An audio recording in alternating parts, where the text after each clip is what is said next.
Il y a encore quelques années, quand on sort avec des tenues comme ça, c'est très très étrange. Et aujourd'hui, je vais vous dire un secret, j'ai aussi une tenue comme ça que j'ai achetée. Et aujourd'hui, quand on marche dans la rue, c'est vrai qu'on sent très naturel. Et comment expliquez-vous ça? Oui, je suis d'accord. Auparavant, il y avait un mépris vis-à-vis de la culture traditionnelle de la Chine ancienne parce qu'on pensait qu'il entravait le développement social. Mais maintenant, avec la montée de la confiance en soi dans le domaine culturel de la nation chinoise, on est de plus en plus conscient de notre civilisation qui est vraiment riche en contenu et qui mérite d'être connue par le monde. Donc, en portant le hanfu, on veut bien montrer qu'on est fier d'être chinois. Mm. Et Océane, en fait, j'ai une question parce que vous êtes quand même habité très très longtemps en Chine et vous avez beaucoup de constats sur la société chinoise. Est-ce que cet retour à la tradition, est-ce qu'il y a une inquiétude que les jeunes Chinois vont se un peu refermer sur soi ou devenir nationalistes en quelque sorte? Alors, ce qui est très intéressant, c'est moi, lorsque je vivais à Pékin, cette tendance du costume traditionnel n'avait pas encore commencé. Donc, je suis partie il y a à peu près 3-4 ans. Mm. Et en fait, j'ai l'impression que cette tendance est apparue, on va dire, avec vraiment les réseaux sociaux, notamment TikTok, sur Mm. lesquels il y avait énormément de tendances différentes et variées, avec des musiques où les jeunes Chinois reprenaient les costumes, mais aussi reprenaient les musiques, reprenaient des danses, des coutumes de manière générale. Et comme ce que tous les invités sont en train de dire, ce n'est pas forcément quelque chose de négatif, mais plutôt quelque chose de, je pense, assez positif, de se réapproprier sa culture et exactement ce que, comme Andrea disait, de s'enraciner dans sa culture chinoise, d'être fier de ses origines, sans pour autant se refermer sur le reste. Mais ça permet aussi de se comprendre mieux soi-même et ça nous permet ainsi d'être plus ouverts sur le monde. Moi, je le vois vraiment comme ça. Ça permet à la nouvelle génération non pas de tenter de se calquer sur un modèle plus occidental qui ne leur correspond pas forcément uniquement, mais de mélanger justement les deux et de réinventer en fait Mm. une nouvelle Mm. génération de culture chinoise. Et Louis, quel est votre point de vue sur cette recherche d'identité? Parce que vous travaillez avec beaucoup de marques, non seulement occidentales, mais aussi chinoises. Je pense qu'il y a aussi un autre aspect qui est un aspect intéressant, c'est l'aspect globalisation et mondialisation avec une notion d'identité qui est plus compliquée, notamment pour les jeunes de couples mixtes ou des Chinois ayant grandi au Canada ou en Europe, ou même d'ailleurs des étrangers vivant en Chine ou étant intéressés. Ce qui fait que finalement aujourd'hui, cette notion d'identité est assez complexe. Je vais prendre quelques exemples. Par exemple, est-ce que un Américain peut s'habiller dans un chippa, ou est-ce que c'est un hommage, ou est-ce que c'est vrai que c'est quelque chose qui est compliqué avec des internautes qui parfois peuvent être très agressifs. Ouais, ça, c'est une vraie question, hein. Est-ce que s'inspirer de, Mm. ouais, Mm. est-ce que s'inspirer de motifs chinois ou indonésiens ou français, est-ce que c'est un hommage ou est-ce que c'est une appropriation culturelle?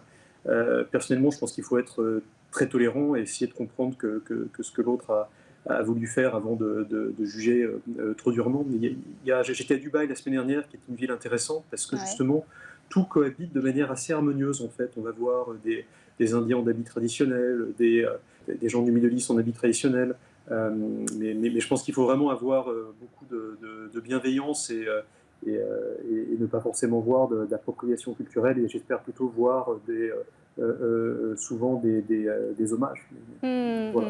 La mode, c'est comme un reflet aussi de la grande tendance dans le monde. Par exemple, la mondialisation, ça nous offre des opportunités différentes. Et Andrea, vous travaillez vraiment dans la mode comme métier. Donc, voilà, le mode dans le futur, dans ce contexte-là, c'est ça quoi, selon vous?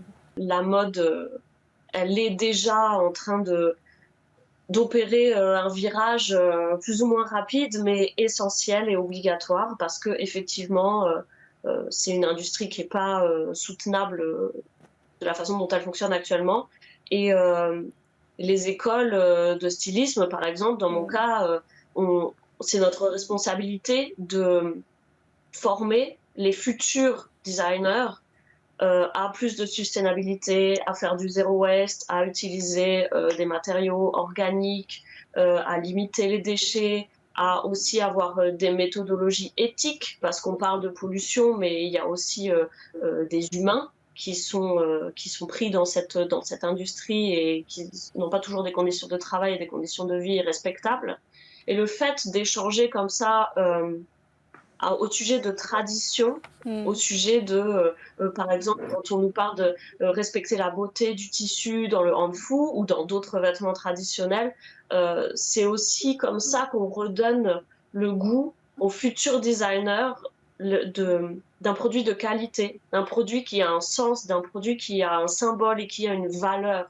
Et Nour, je me rappelle que vous m'avez dit que la première fois que vous voulez acheter du Chipa, vous voulez acheter en ligne. Et cette idée est complètement rejetée par votre mère. Ah oui, au début, je voulais acheter en ligne et puis ma mère, elle a entendu, elle a dit en ligne, mais non, c'est pas possible parce que tu manques tous les détails. Donc, elle m'a amenée à Erhuan. C'était un magasin au bord de la route. Et puis, l'extérieur n'était pas attirant. Mais quand j'ai entré dedans, en fait, c'était fascinant parce que il y en a vous avez eu des plein tissus, de tissus ouais. de toutes les couleurs. Oui, et puis ça donc fait moi j'ai rêver, choisi comme un vous tissu. dites, J'ai dit...